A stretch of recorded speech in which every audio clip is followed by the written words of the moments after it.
Update. Am I the a-hole for refusing to allow a friend to crash on my couch? Original story. I recently moved into a penthouse apartment. It's not all it's cracked up to be. It's called a penthouse, but it's just a 2-bedroom apartment about twice the size the usual ones, located on the roof of my apartment building, and have been trying to put my life back together. Part of the problem is, before moving into this place, I was letting people practically walk all over me and get away with damn near everything, under the pretense of them being my roommates. As in, they can do pretty much what they wanted, as long as they paid their part of the rent, or so they said. I started going to therapy to help with some of the problems I was having, and part of that therapy was for me to move out. It was pure chance that I got where I am now, and I couldn't be happier. However, one of the former roommates got kicked out of the apartment I left, after he got a number of noise complaints.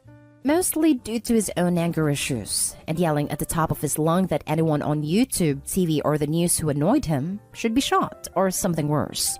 Now, he doesn't specifically know where I live, just that I have more space than I did before.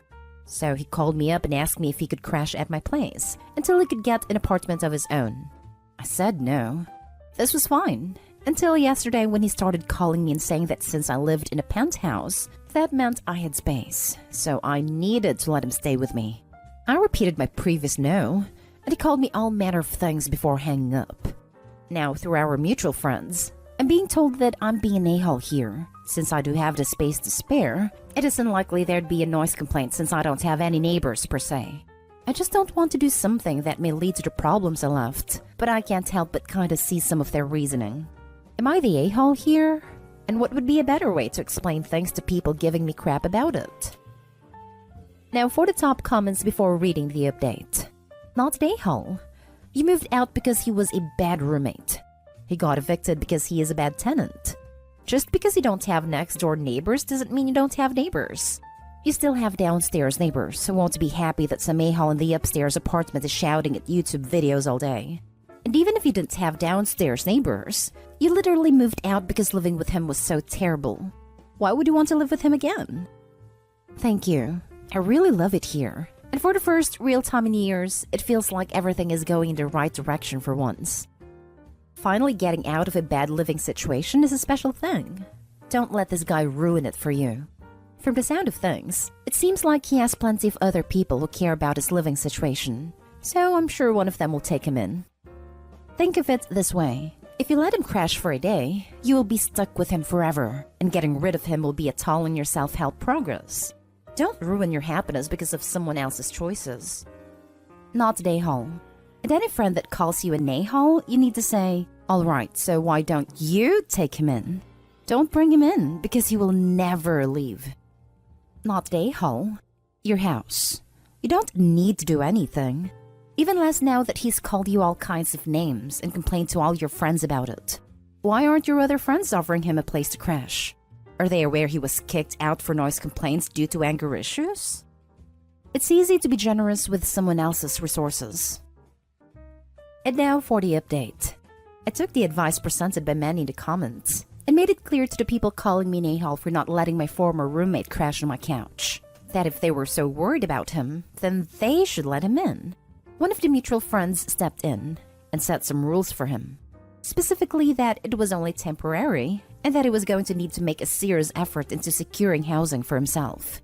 Part of that, as I understand it, was enrolling in a special program where he would attend regular treatment as a mental welfare group and would work with a caseworker about getting everything set up for him.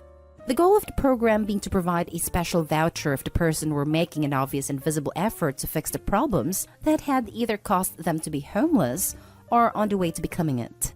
He's refusing to go, claiming that they don't really help anyone and that it's just a waste of time for him to bother going. I've blocked him in all social media outlets, but that hasn't stopped him trying to contact me. The friend who took him in has come to understand why I had to distance myself from that situation, and he is already on very thin ice with them due to his sheer laziness about everything. They try to get him help, and he's refusing to do it. He's also refusing to leave their house now, and seems to be holding out this hope that I'll get lonely and ask for him to come join me. It's as if he honestly can't understand I don't want anything to do with him. Having said that, I think they're going to give him a second chance with the caseworkers, but if he keeps refusing to go, I fully expect him to be kicked out on the street once more. I do know that everyone in our friend group have started to back away from him, having seen or heard what the other friend is dealing with, and maybe coming to realize why I reacted like I did to his being kicked out in the first place. As it stands, it looks like the only person that may be willing to take him in is going to be his mother, as even his older brother has washed his hands off the guy. I'll update further if anything more develops out of this. Note, I have also instructed my landlord and property manager about the issue with his former friend/roommate. They have placed him on the do not enter list, meaning that if he sets foot on the property, they will refuse entry. And if he doesn't leave, they will trespass him from the property. It's a safety measure they usually take with DV situations, married couples or otherwise, but feel that given my history, I fit the bill to qualify for such protection. Just 1 week with him on someone else's couch, and they all realize what an a-hole the guy is. Good for you for not caving in, Opie. Hopefully you got a lot of apologies from some of those friends. Most aren't talking to me anymore. I figure I can live without them. I'm only posting the update now as I have a meeting with my therapist in a couple hours and expect we'll bring this up. For the best, enjoy your a-hole-free apartment with no roommates or fair weather friends. Wait, so they all realized what a nightmare he is and still are mad at you for not taking him in? Way to go for holding your ground and insisting on them respecting your boundaries. I bet you are so proud of yourself for maintaining a peaceful home. Keep up the good work. I didn't see your first post before now, but I'm glad things are going well for you. You made your friends put their money where their mouth is, and the situation has helped you show who your true friends are. This is a great update. Keep doing what you're doing to remain safe. I'm glad it has do not enter list for your building. But do you carry some sort of mace or pepper spray? Not that I'm assuming the ex-roommate would come after you or anything, but with his anger issues, I'd be taking every precaution I could. It's also glad to hear some of your other friends are seeing the truth now. However, I would also hesitate letting any of them back into your life or your new apartment since it took another friend for them to see the truth. It seems like they didn't care about your opinion until someone else had the same one. Now for the next story. Am I the a-hole for refusing to pay rent to landlord, causing neighbors to be evicted? Are we the a-hole since my wife participated as well? 6 months ago, we moved into a duplex unit in a crowded city. The landlord went over all the amenities, but the only thing that truly sold us was the 2 reserved parking spaces for us. The wife and I have hectic work schedules, and trying to find city street parking is almost impossible. The landlord also told us that the neighbor is a single father with 2 kids. This place seemed perfect. How naive we were. The first week we moved in, neighbor had allowed their visitors to park their cars in our parking spaces. The first 3 weeks or so, we knocked on the door and politely asked them to move their cars. They always did, but when we knocked on their door for the 100th time, it just became a nuisance. After talking to the neighbor, there seemed to be no progress, although frequently given fake promises. We also started to notice that his visitors seemed to be living off their vehicles. Talking to the neighbor directly didn't seem to fix the problem, so we decided to talk to the landlord. Landlord tells us to have patience with neighbors since they are not used to sharing. So my wife and I did. Parking was not the only issue.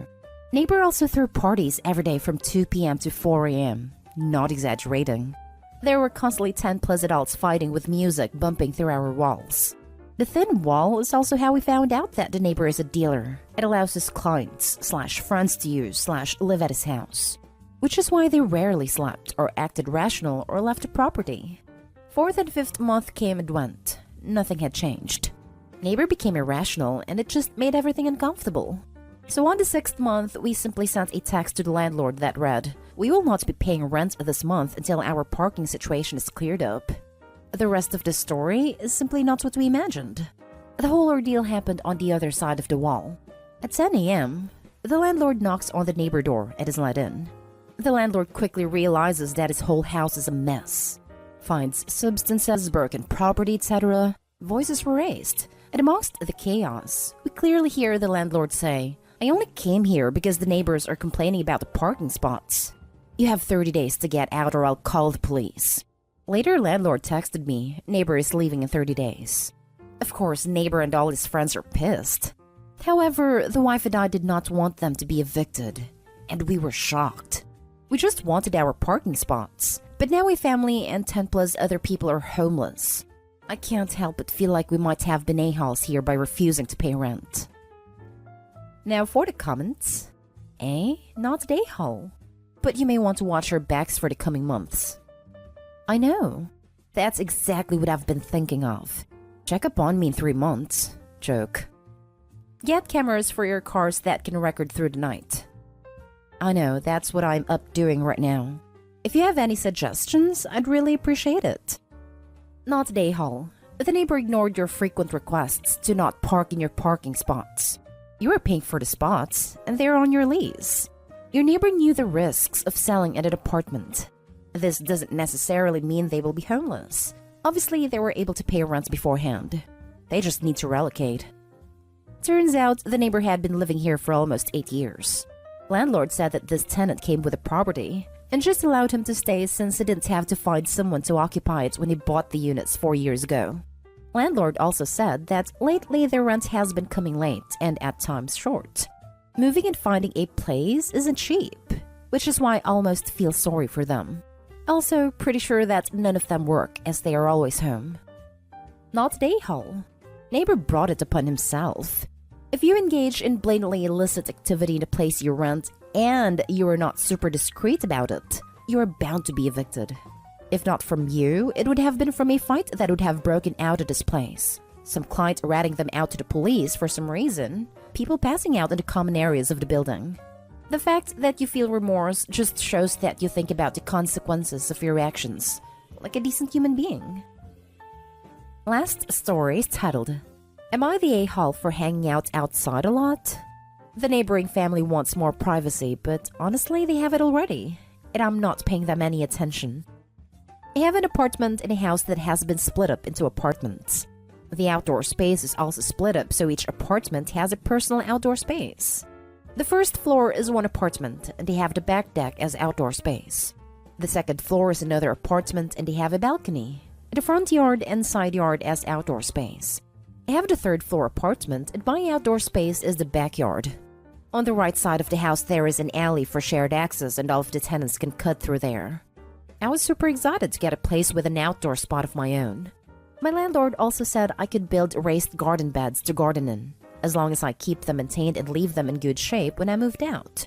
He was also fine with me getting some outdoor furniture, a few chairs and a table with an umbrella to keep under the trees and a hammock. So I spent a lot of time outdoors, working remotely, having friends over, reading books and painting, relaxing, gardening, exercising, etc. My landlord is super happy with us as I take really good care of the lawn and garden. But the neighbors, the family on the ground floor with a back deck and the 2 guys on the second floor with a back balcony, have gotten annoyed at me. The guys on the second floor haven't said anything directly to me, but I overheard them when I was going to bed one night sitting on their balcony and talking about how finally that witch has gone inside. The family on the ground floor did say something to me. The couple told me that they're trying to raise 2 young kids. It's good for kids' development to be able to play outside, and I am selfishly hugging the outside. I said that it's cool if they play outdoors too. After all, each apartment has its own personal outdoor area, and it wouldn't bother me at all if they used theirs. But they said that they want their kids and family to have more privacy, and not always be watched. I said I wasn't watching. I'm busy with my own stuff, and if they had their kids playing out on the deck, I wouldn't pay them any mind. They said I was missing the point. And it's uncomfortable to do stuff outdoors if there is always someone there. Like, it would also be uncomfortable for their guests if they were having a nice dinner party out back and I was sitting right nearby. I said they could ask me for some privacy next time they wanted to host because I wouldn't mind, but they said they don't want to ask every time they want to use their space. I felt like they were asking me to just spend a lot less time outdoors, and that would honestly be a huge change. And it would really be disappointing because I only got this apartment for the personal outdoor space as the indoor space is kinda cramped and ugly. Would I be the a-hole if I didn't change my habits and still spent a lot of time outdoors? Not the a-hole. Your neighbors are being unreasonable. Keep doing what you are doing. If they want that much privacy outside, they should move somewhere with a more private yard. Yeah. Honestly, I was confused by their expectations to not be seen by anyone when hanging out outside in a fairly large city. Like, I honestly wouldn't mind, or feel watched, or whatever if they all hung out outside just as much as I do. I don't really expect that kind of privacy. I think maybe they were just so used to the previous tenant who apparently never used the backyard, and they were always able to have privacy back there. I'd suggest having a discussion with your landlord, or at least notify him before the others do, that they're pressuring you to not use space made available to you. Other than that, it's on them if they feel uncomfortable. That's their issue and they need to deal with, not you. You just keep living your life and enjoying your outdoor space. Not today, Hull. You are within your lease agreement, and your neighbors seem off their rocker. If these people wanted more privacy, they need to move into a house or out in a rural area. Privacy in a house turned apartment complex in Toronto? They are out of their damn mind. Seriously, I live in a bungalow outside Ottawa. We have big yards, but they're long, not very wide. So on our deck I can see both neighbors when they come outside, which we all often do because it's summer. You know what we all do? Wave, say hi, and go on to our business. Like reasonable people. Opie's neighbors are nutpacks. Not today, Hull. If they want more privacy, they should buy a house. If they can't do that, they have to be ready for some sacrifices. You're not doing anything wrong. Ignore them. They're being entitled. Hell, there are even townhouse rentals in the suburbs that are on the same price level as much smaller apartment rentals in the city. I feel like that kind of rental makes a lot more sense for a family of four that wants privacy.